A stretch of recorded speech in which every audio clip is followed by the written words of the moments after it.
All right. So I only have a few thoughts on the fundraising and youth expenditures and stuff. So why don't you start? Well, just some history. When I was in Young Women's, the fundraiser I remember is something we called the Moonlight Dinner, where we would create this romantic outdoor dinner setting and then serve a nice meal. And um, the couples in the ward would buy tickets and be there. And it was nice. And as far as I know, it worked. We raised the money that we needed. Of course, back in the day, that was probably easier. Um, and then when I was a parent and you guys were scouts, we started to do the flag fundraiser and somehow we found out about it. I mean, it was already huge in Utah. And somehow we found out about the idea and we were like, we could do it. There's a lot of members here in this town. It wouldn't be that hard. And we could raise some good money.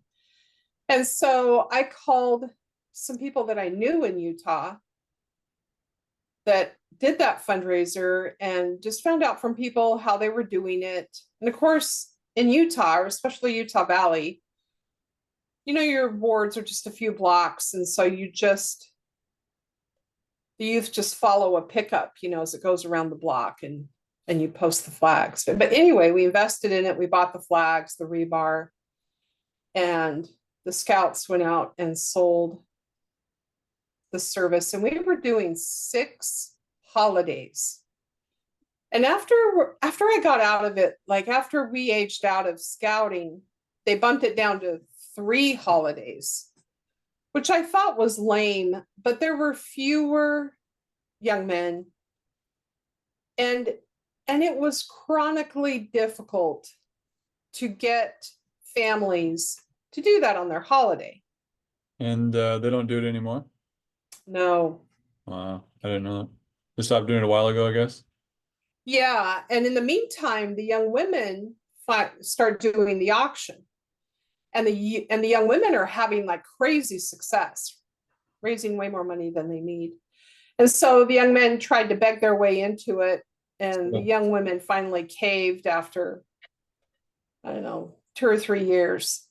So then they were able to Yeah. drop the flags. To back up on the flags thing, so I think I was in Young Men's and Scouts when we started the flag thing, and the way I remember it was that we would basically own the contracts. Like we, as the young men, would own the contracts. And I remember having these little blue papers, these like half papers of the agreement. And they would get a copy, I would get a copy, and it would be, here's the holidays and here's how much you're paying. And it was, do you remember how much it was? Like $50 a year or something like that? It was 30. It was 30. It was always 30. Even when they went from 6 holidays to 3, they kept the price the same. So $30 for 6 holidays a year. And then all the supplies were purchased. And the contract was that we would come to your yard and we would hammer a stake into the ground and try not to hit your sprinklers. And then we'd put a flag pole with a American flag zip tied to it. It was just PVC pipe, right? So PVC pipe, Right. American flag, United States of America flag zip tied to it, and we put it on that stake and then drive to the next house. And we would do that hopefully early in the morning, 6, 8, whatever, and then come back later that night and pick them up. So you would wake up as a customer, you'd wake up and automatically have the honorary flag on the right day at the right time for everybody to see without the hassle of having to deal with it. So pretty cool service. And then they went down to 3 holidays. And I do remember doing it on the holidays, and it was kind of a hassle because you were responsible for doing your houses. But then if you weren't able to do your houses, you had to have somebody else do it. Or if somebody else couldn't do their houses, you had to pick them up because you were always trying to trade houses and stuff. So it seemed like you always ended up doing more than just your contracts. And of course, Well, eventually they divided all the contracts up into 3 geographical areas. And so you had to have 3 families assigned to each holiday. And the family would yeah, like they just divided war boundaries into 3. And so they abandoned the whole you post your contracts thing and they tried to make it more efficient. Yeah, that makes sense. It also makes sense that each um young man might have a quota of people he needs to have contracts. Not that they're assigned to him to do, but ones that he's responsible for renewing and whatever. Like, because each year you got to go back and talk to him. And so you might not be the one posting the flag on your contract, but you're the one responsible for maintaining it. And if you lose your contracts, then you'd go and ask around and see if you could get contracts to fill whatever the financial need was for And I your. think the ward would request that each scout sell 10. So that would be $300. Yeah. All right, so So, they were doing that, and then it was just kind of a hassle, like the parents ended up doing it more than the kids or something, or we always participated and took 1 or 2 holidays, but we were never in charge. And I know that the guy that was in charge over the years, I think it was the same guy. I think it was just hard to find families that were available and willing to post. yeah, it makes sense. But at the beginning of the year, for Young Men's one night, they would split up the leaders and the boys, and they would go to the houses of their contracts and renew. So that seemed doable. Um, but I think they were thrilled to get rid of it when they finally did. So then eventually they were joined to the young women's auction. Yeah. Yeah. And so once that happened, that was probably 5 years ago. Once that happened, we started to go, well, no, we were going to the auctions when it was just the young women, right? Because it was like a ward activity. And my experience with it was that it was a chili cook-off contest. And so they would buy, like the youth organization would buy the hot dogs, buns, toppings, and maybe some chips and salsa. And then everybody brought chili. And so the meal was really taken care of by ward members. And then you were supposed to donate items that could be auctioned, whether it was like a household item or maybe a yard tool. And then, of course, all the desserts. Who was donating them? The members were? Well, the youth would be really involved doing that, but anybody could donate. And I always donated. I would donate like a homemade baby blanket or something. Yeah. Okay. Okay. And so I don't know where the auction idea came from, but I know at least 2 wards that are doing it, our ward and your ward, and I'm guessing other wards are doing it.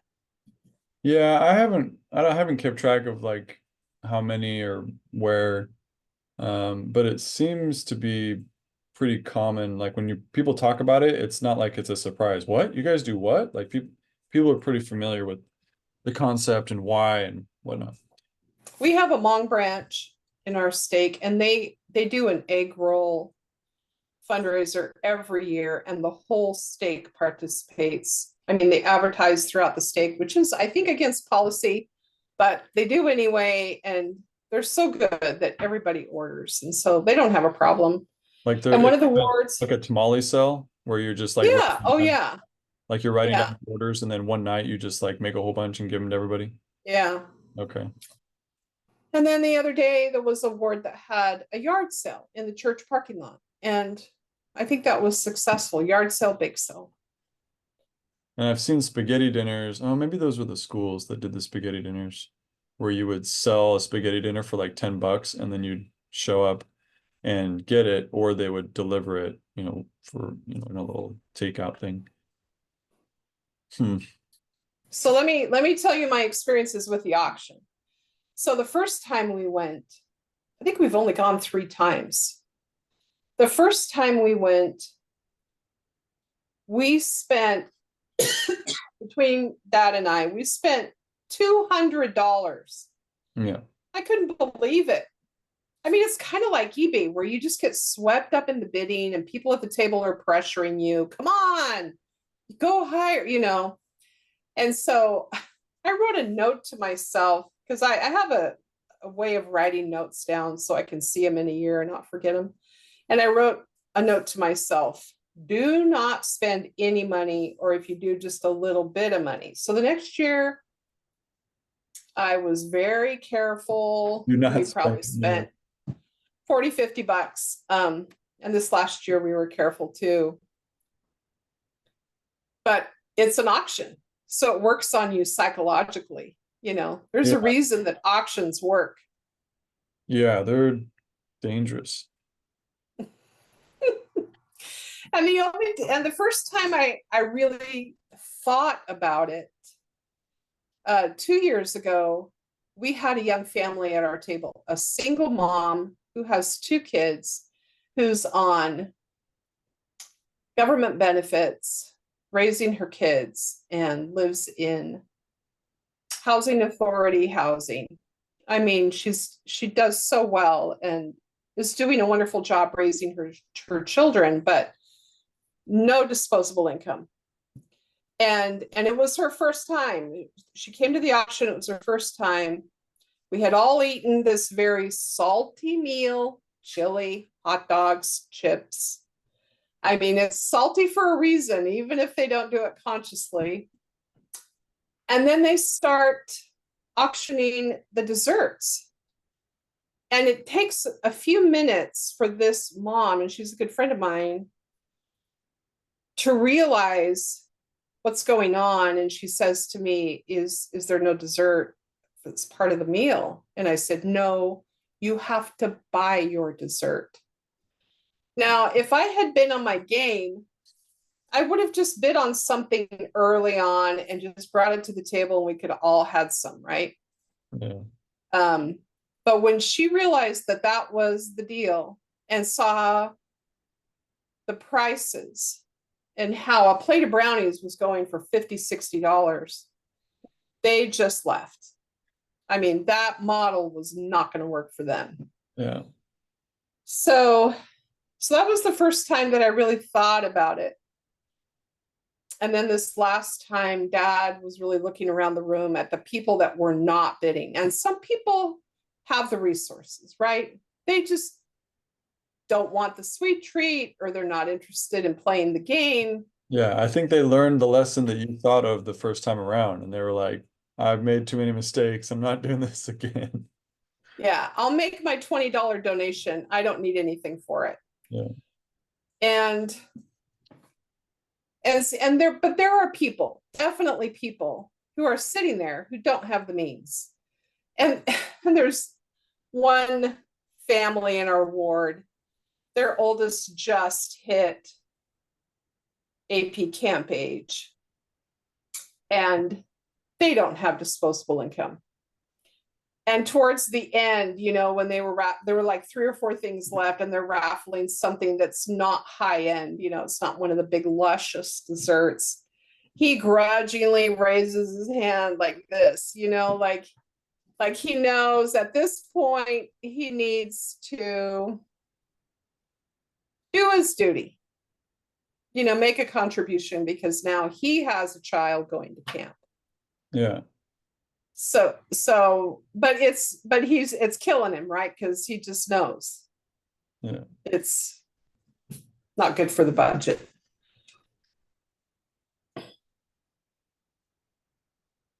Hmm. So my experience with the auctions is fairly similar.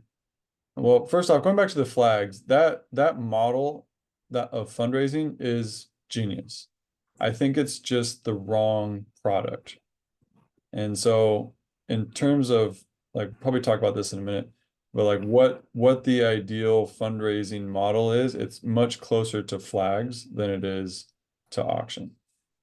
And auction is hard. So I've been to like four, I think.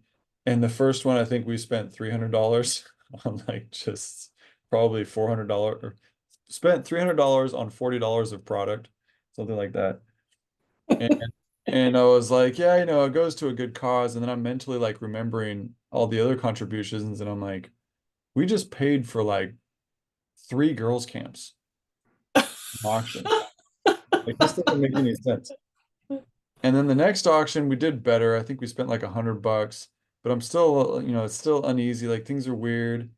And then COVID hits, and I'm in ward council, and we're like, how are we gonna, we didn't do a fundraiser because of COVID. How are we gonna afford, the camps and whatever this year? And they're like, don't worry about it. We have plenty of funds. That's not a problem. And I was like, yeah, that's because these auctions are out of control. So then COVID ends, and then we have another auction, and that auction goes the same way.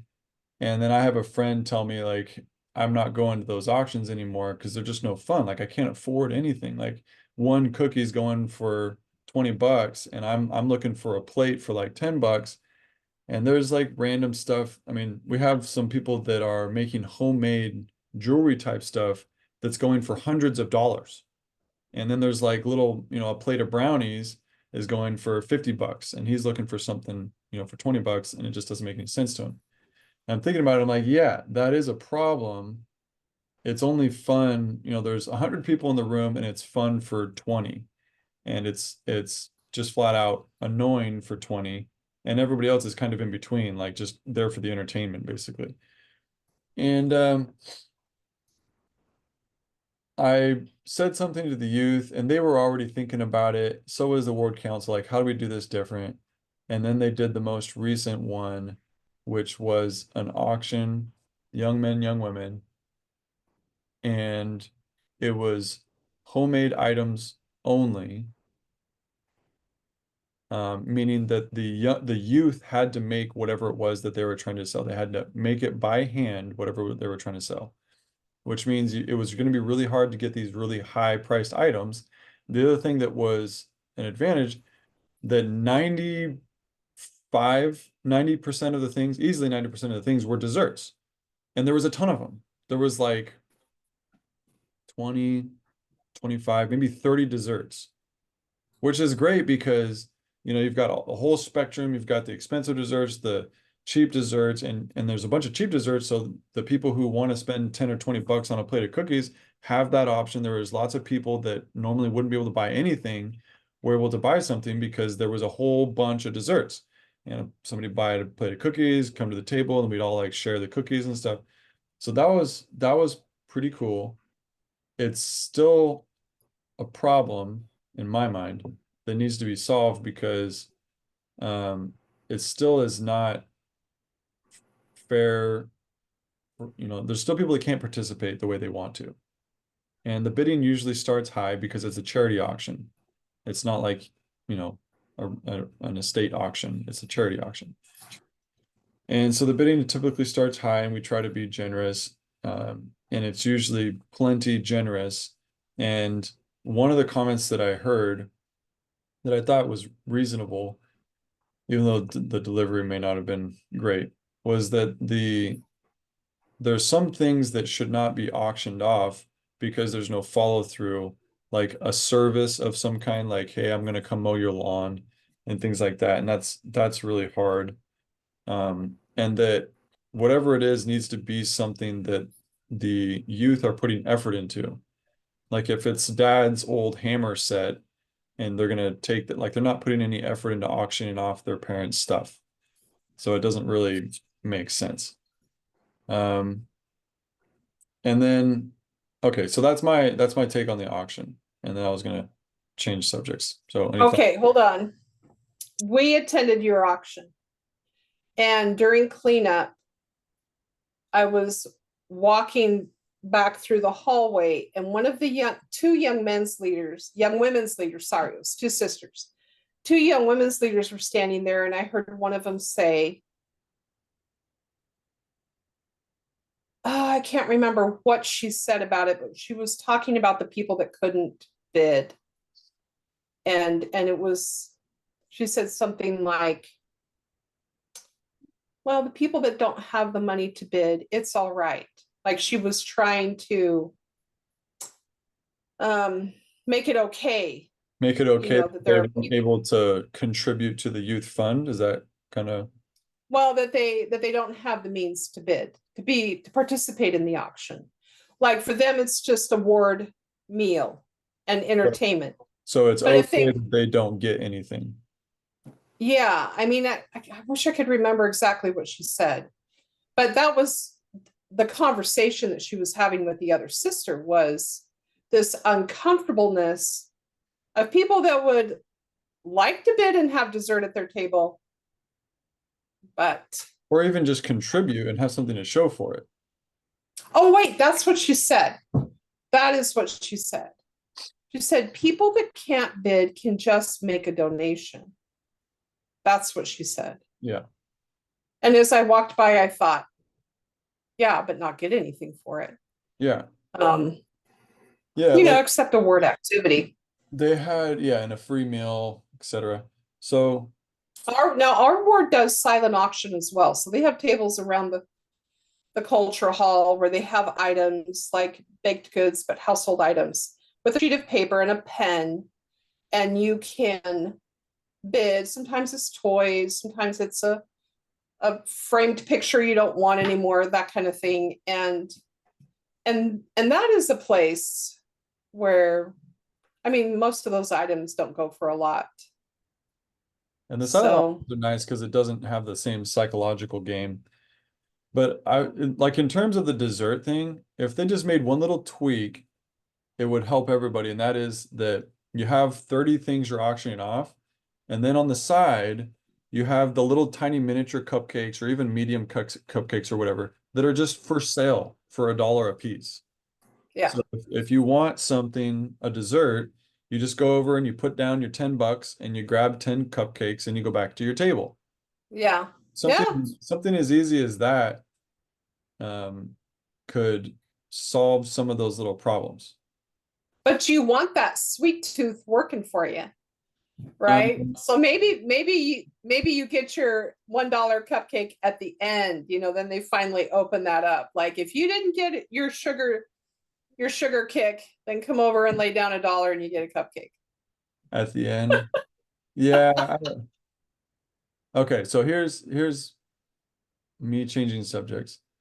That the auction thing is is hard. Like it's not a friendly, it's not a Christ-like activity. Like Christ isn't going to walk into the World Council and be like, "We should have an auction. That would be so fun." Like an auction is not a gospel solution. It's a money solution. And I don't think it should be forbidden. I just think that there's better ways to do it. So here would be an example of my proposal between the flag option and the auction option. Gosh. Okay, anyway. So imagine you are selling contracts, but instead of flags, you're selling a baked goods contract. And so maybe it's once a month, you have a delivery at the door of a platter of cinnamon rolls. And you're selling that for let's call it $100 a year. So for $100 a year, you get one delivery a month of a plate of cinnamon rolls. Just randomly show up, surprise, or maybe it's scheduled, whatever. And maybe you have three options. You either get cinnamon rolls or brownies or a lemon cake. And those are your three options that just randomly show up to the house. Um, or it could be, whatever the thing is. So think of it in terms of a subscription service for something that is unique and manageable. And not unique in the sense that it's different every time, but like it could be a cereal box subscription. Like we as a youth group we're going to deliver one random cereal box to your house once a month, and it's going to be different every month, and you'll never know exactly what it is. And we'll find like some unique stuff, whatever. It could be anything like that, but that way you solve the holiday problem. So it's not confined to holidays. Nobody's going to be constrained to a schedule that is conflicting with personal items. So you solve the schedule problem. You solve the auction, like weird environment problem. And you get the money, you get the ownership and the input from the youth because the youth are either baking stuff or they're going out and getting cereal boxes, or they're, writing you a letter. Like that would be a good one for people who care about receiving letters. Like I'm going to write you a letter once a month. Different things like that.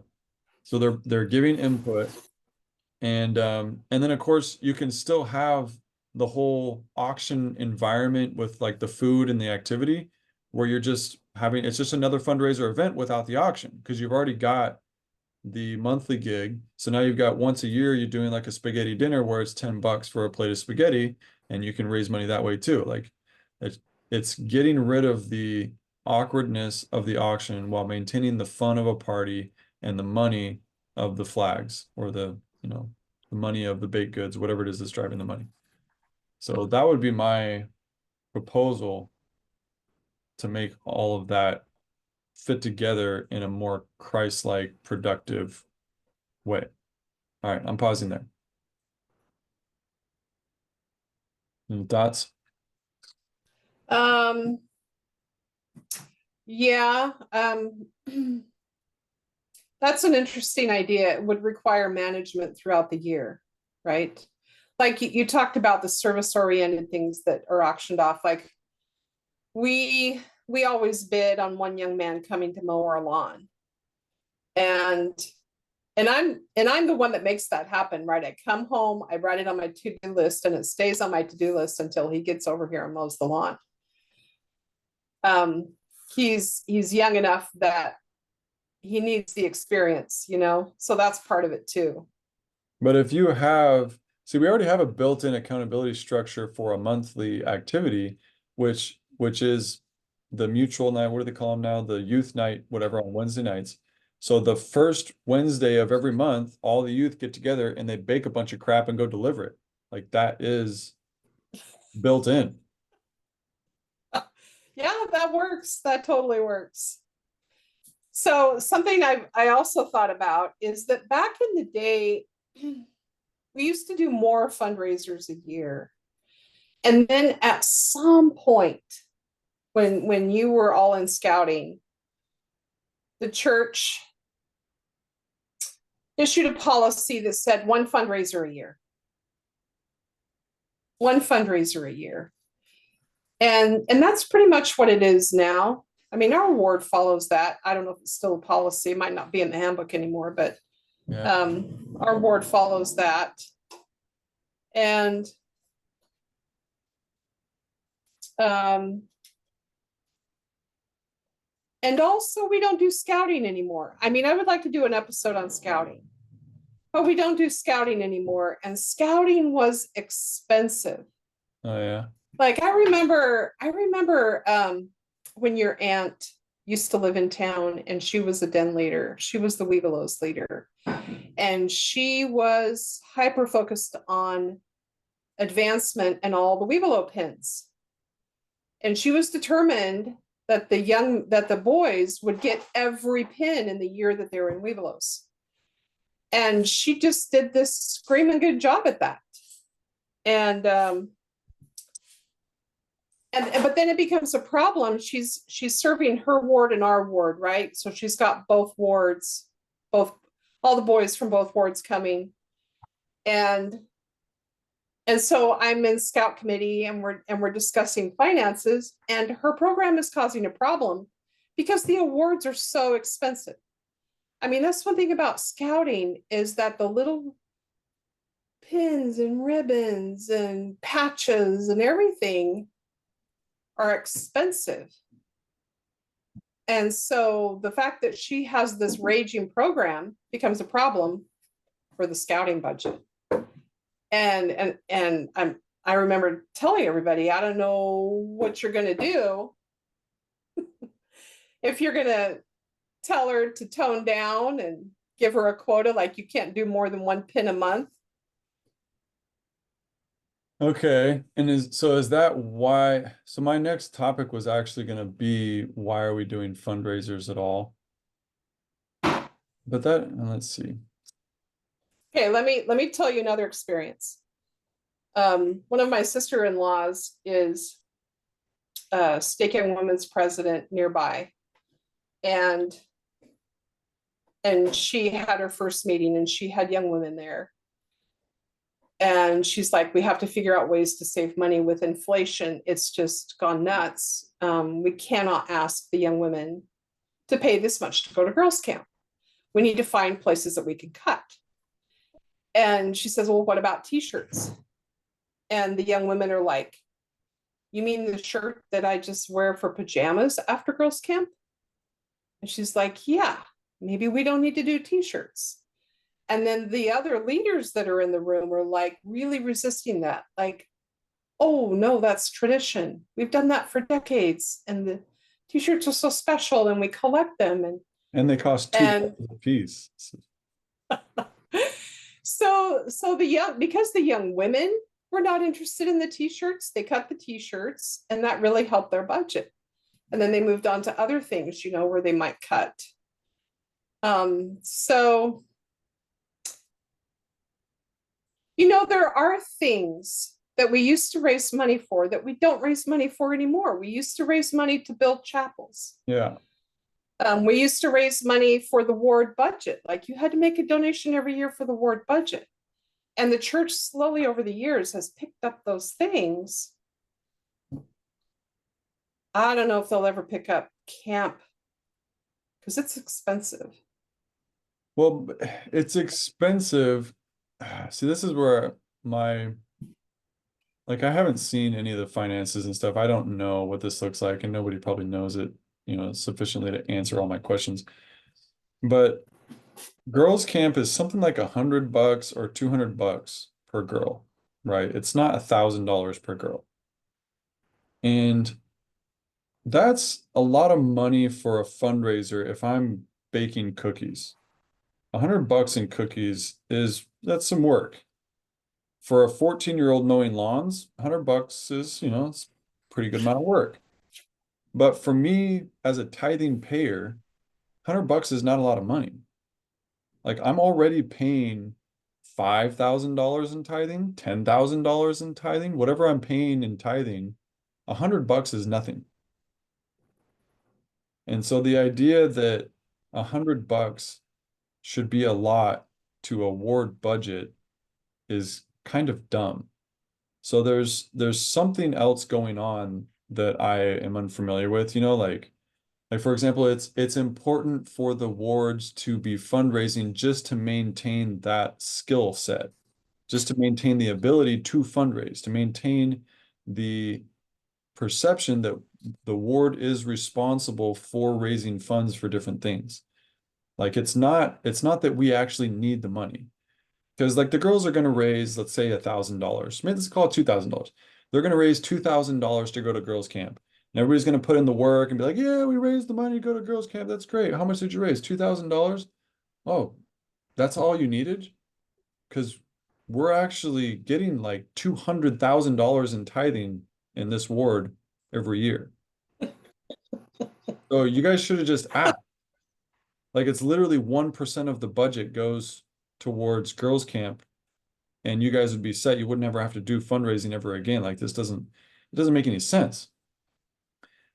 And then you start factoring in like third world situations, like are people doing the same thing in Australia and Africa and India? Like how are they doing crazy fundraising? If so, why? Is it because they're not paying tithing and the tithing wouldn't be able to afford any of the girls to do any of this kind of stuff? Or is it because there's no camps in other countries. And so therefore, if you have a camp, you have to fund it on your own without the tithing because there's some places that they don't have that option to even use their tithing that way? Or is it because tithing shouldn't be used for that in the first place? Is it because tithing is sacred funds Well, yeah, and should never be it's used? the widow's mite, right? It's the widow's mite. Yeah. Like I remember one time, well, finish.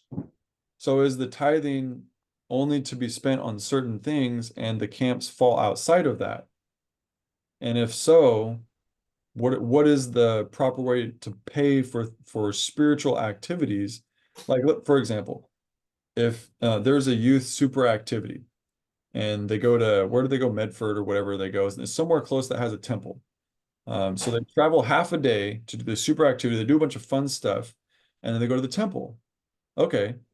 So how much of that can be paid by tithing? Because I'm pretty sure if it was just a temple trip, we could pay for it by with tithing. But is the only the temple part paid with tithing and the rest of it isn't paid with tithing? Or can we pay for the whole trip since we're going to the temple? You know, like there's things like that that I don't know the answers to, but if answers could come up for all those little different questions, I'm pretty sure it would boil down to, do we need the youth to maintain the skill set of fundraising? Because that's probably the only reason we're actually doing it. Because there is money, like the hashtag make it a trillion. Have you ever seen that hashtag? Did you? No, I can imagine it though. Yeah. So the church is worth like $260 billion or something like that. And there's a hashtag trending of make it a trillion. But there's money around to do these things. So it doesn't make sense that the youth would need to raise funds for financial reasons. It's either a spiritual, guardianship of the funds problem, or it's a we need the youth and the ward to maintain this skill set problem. So that there's Okay, keep going. no, I'm done. Go ahead. So just some thoughts. First of all, do you remember, I don't know how, it was a few years ago, the guy that worked for the church finance department leaked that the church had $100 billion. Yeah.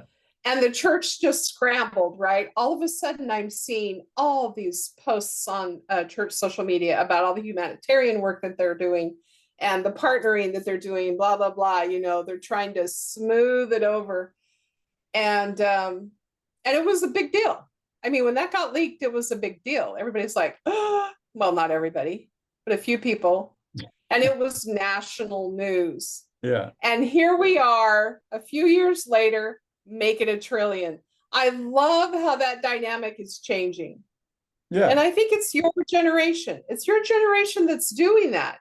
Well, It's no. like word radio and all these crazy podcasts and media and church media outlets, unofficial, that are like, we have 100 billion. Is that all? Well, now that we have 200 something billion, we need to buy the Philippines. Yeah. So I love that. And I think Mormoner is a part of that, just lightening things up. That was Well, huge. It just needed to happen. that's the thing that is interesting to me, and this could probably be another topic we'll put on the list of like cultural movements and stuff. But there's an older generation in the church that scrambles to fix the narrative, and then the rest of us who don't care, we're not like changing that. We're not like helping change the culture because we never moved. It's not like we're like, oh, that was a good thing, but now we're going to do it differently. We were always like, why are people freaking out about this? Like, what? We knew the church was rich. They announced that back in the 1800s with Lorenzo Snow. He's like, we're paying our tithing now. We're out of debt. Like, yay, this is great. And so then all the finances are going well. And then we're supposed to be surprised that we have a bunch of money. So then there's like, okay, we need to make sure that the church is using it responsibly. Nobody's asking that. Why are we trying to show how we're using it? Nobody cares how the church is using them. That's not why we pay tithing. We don't pay tithing because we know the church is going to use it responsibly.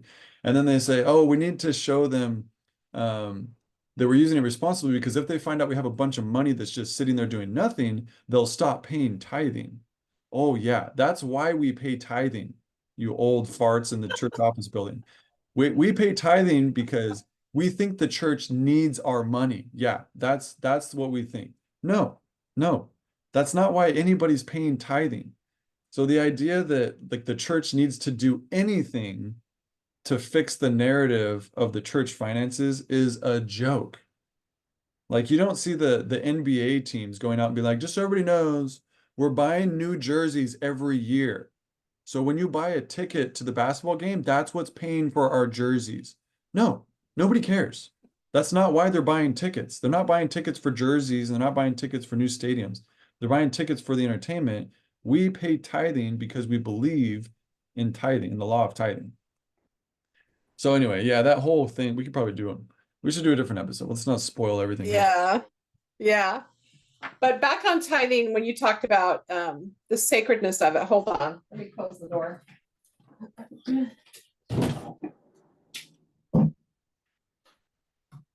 And I mentioned the widow's mite. I had an experience that really drove that home. We used to have stake leadership meetings all the time, all the time. And I was in Stake Young Women's or something, and the Relief Society, like they would split us up: primary, Young Women's Relief Society, and then bishops and whatever. And a friend of mine went to the Relief Society room, and the Stake Relief Society presidency had made these cute little sheep. It was like a wood frame, and it had all this yarn somehow attached to it, a little sheep face, and it was feed my sheep, right? But they were pretty big, and they were sitting on the table, and everybody was leaving, so the room was almost empty, and they probably still had 8 or 10. And this friend's husband walked by the door, saw the sheep, and said, "So that's how we're spending the widow's mite?" And I just thought, that is a good perspective to have. I mean, you don't want to be fanatical about how tithing funds are spent. Um, I still don't agree with but it, though. Like the widow's but I think there's something there that has to be considered, right? I mean, you need to be wise. mite. So yes, but it's pretty manipulative to frame it like that because it insinuates that the widow's mite is more important than the millionaire's 100,000. Yeah. It's not. But it is provocative, right? The No, way that's the way why he that's said that, it no, is it's not. provocative. Why is it provocative? No, it's manipulative. It's manipulative because when they walk by and are judging how the funds are spent in terms of a widow's mite, they're not giving credit to the people who are not widows and have more than a mite. Because yes, Yeah. if you have in your hand a widow's mite and the widow's in front of you, you're going to do and say things way different than if you have a lot of money from a very rich person paying a lot of tithing, right? Because the guy who has a lot of money is like, I don't care how you spend it. Like just make sure that you're doing it right with the will of God, pray about it, whatever. Just spend the money. I don't care. And the widow, her mite represents a tenth of her income, right? It's still the same tenth. She's not paying 15% because she wants extra. She's paying the same tenth. Now, if she truly is poor, and there's a lot of poor people that pay tithing, if she truly is poor, like in poverty, then it will be harder for her. But she's still motivated by the same thing that the millionaire is when they pay tithing. So anyway, yes, I understand like the sentiment, but it's completely manipulative. And I personally don't like that because we've gotten better in our ward because I've been able to recommend that we purchase things and then I've actually been able to purchase things. And our building is 40 years old, no, 50 years old. And a lot of our stuff is old. And a lot of our stuff is old enough that it hinders us. Like, for example, a TV with a VCR. Like, let's just buy a $200 TV that has the built-in smart features so I can cast from my phone the videos for the Come Follow Me right now. $200. We didn't need to like talk about Widow's Mite. We didn't need an extra donation. We didn't need a fundraiser. We didn't need to like debate whether the TV was old enough or what. You just go out and buy it. Just go out and buy it. That's why the church has money, is so you don't have to worry about all the widow's mites and count up all the mites. You just go buy the stuff. Okay, and then no, there is guidelines like you're talking about where you draw a line and you say, okay, this is extreme, but those are like in the thousands of dollars. Like that's when you're renting thousands of dollars in bounce houses to throw some party at the church building. That's when your Relief Society has a birthday and you're like, we're gonna throw a Relief Society birthday and buy all the sisters diamond rings. Like that's literally how far you have to get before I'm gonna freak out about the church funds. And that Okay.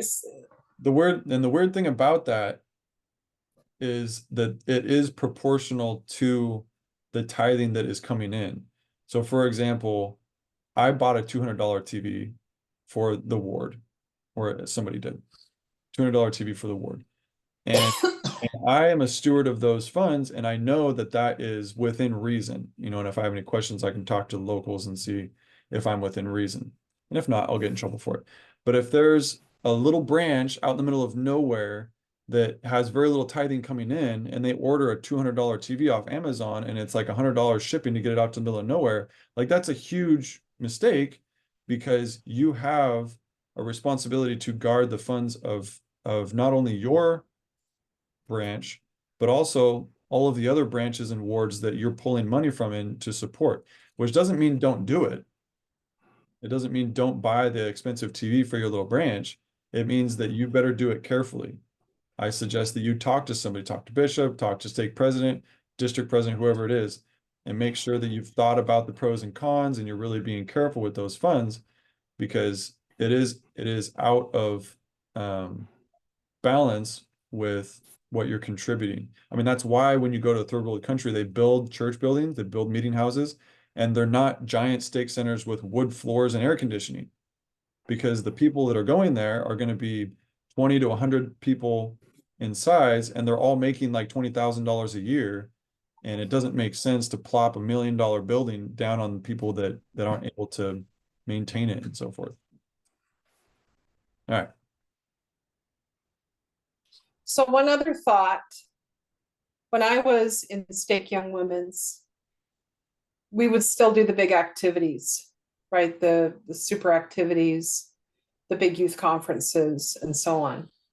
Right after I got released, the church direction changed, and they requested that there be this family filter, that all activities, but especially youth activities, be considered through a family filter. What's the effect going to be on the family? How many days will the mother be away, the father be away? How much fundraising will there need to be? And so on. And so all the level of activities just went, ooh. And it was kind of this minimalist era. But it didn't last long. It only lasted maybe like 2-3 years. And then the church changed their guidelines and said, we need super activities, testimonies, and gave extra money to wards according to their numbers of children, youth, and YSA. Like if you had a lot in those demographics, you got extra money just so you could do these bigger activities. Yeah. Now that wasn't them paying for camp, that's always been this separate fundraiser thing, but I really paid attention to the family filter because it came in right after I left, and I thought that would have been nice. It would have made my life a lot easier, but it didn't last long. And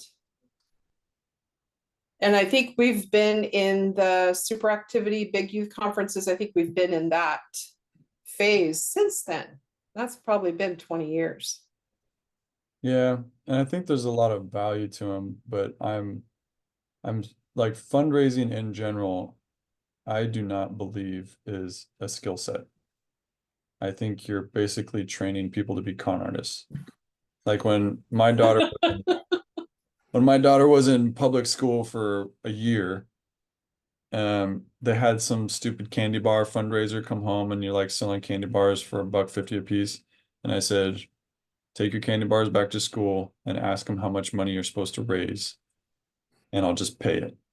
I don't need you learning how to sell candy bars to friends and family. That is not a skill set. Like you begging for their contribution is not a skill set. And so that she was like 5, right? 4, because she was only in public school for a year. And then ever since then, with the homeschooling and stuff, it's been much more like, oh, you want to buy something, you want to go somewhere, you want to do something? Okay, we'll pay for XYZ, but the other stuff you're gonna have to pay for. How are you gonna earn the money? So then the working skill set is, in my mind, way different than the fundraising skill set. They're not, there's not even like a Venn diagram overlap. They're completely different. All right, we're wrapping up. I think I got all my T's crossed. So we'll see you on the next one. All right, Denton, thanks.